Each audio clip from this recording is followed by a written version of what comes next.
moi je suis anthropologue de la rectocolite, j'ai pu attester malheureusement que le tabac était plutôt bénéfique pour le côlon d'une personne qui a la rectocolite. Maintenant, c'est pas pour autant qu'il faut commencer à se remettre à fumer, parce qu'une fois que tu mets le pied dedans, quelque part, tu es un petit peu coincé. Donc, il faut comprendre que pour moi, la rectocolite, sur ce plan-là, n'a rien à voir avec la maladie de Crohn.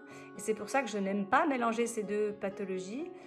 Pourquoi? Parce que pour moi, j'ai toujours dit la maladie de Crohn et la rectocolite, c'est comme l'Espagne et le Portugal. Oui, on parle d'une langue latine, mais c'est pas pour autant qu'il faut mélanger les deux contextes culturels. Le tabac va être plutôt bénéfique pour le côlon de la rectocolite, plutôt nocif pour les poumons évidemment, mais pour la maladie de Crohn, le tabac va être nocif de toute façon pour l'intestin. Donc ça, voilà, ça rentre même pas en question. Maintenant, c'est vrai que souvent les personnes les fumeurs ont sûrement dû remarquer que lorsqu'ils arrêtent de fumer, les symptômes de la recto reviennent, hélas. Pourquoi? Parce qu'on ne peut pas juste arrêter de fumer et prier pour que ça ne revienne pas. C'est pas suffisant, même si c'est important. Ça va pas forcément suffire à l'équation.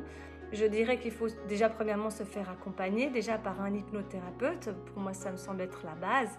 Mais la deuxième chose, c'est qu'il faut comprendre que les personnes qui ont la rectocolite ont un taux d'histamine naturellement plus élevé que la norme.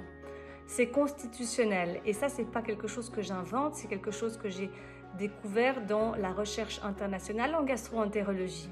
Première chose, donc à partir du moment où on sait que le tabac fournit un antihistaminique naturel à l'estomac, tout à coup on supprime cet antihistaminique qui faisait finalement du bien au système intestinal de la personne, eh bien le volcan risque de se réveiller.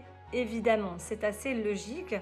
Donc, une des solutions que je propose, moi, en général, à mes élèves, c'est déjà de commencer par prendre un antihistaminique ciblé sur l'estomac. Donc, ce sont les H2, évidemment de deuxième génération, parce que les antihistaminiques de première génération ont des effets indésirables de somnolence.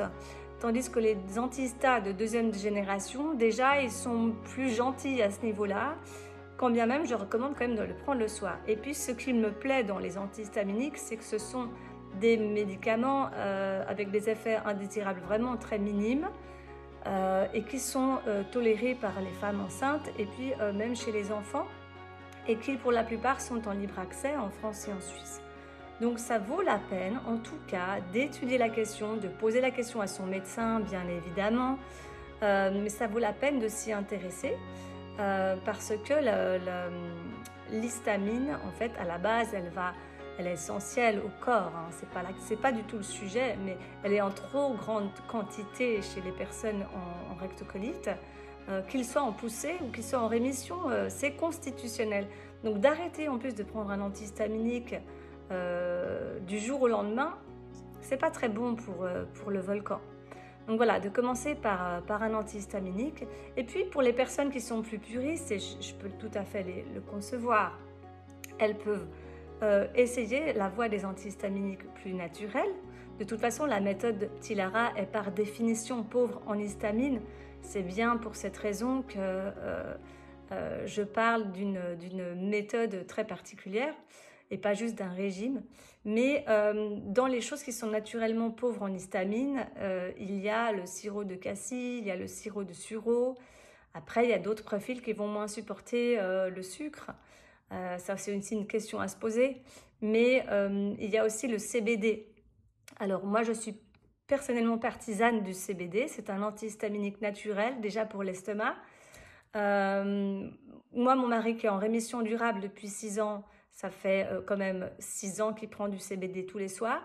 Je ne suis pas sûre que ça suffise à lui seul à l'équation globale, mais déjà, c'est une bonne piste pour commencer.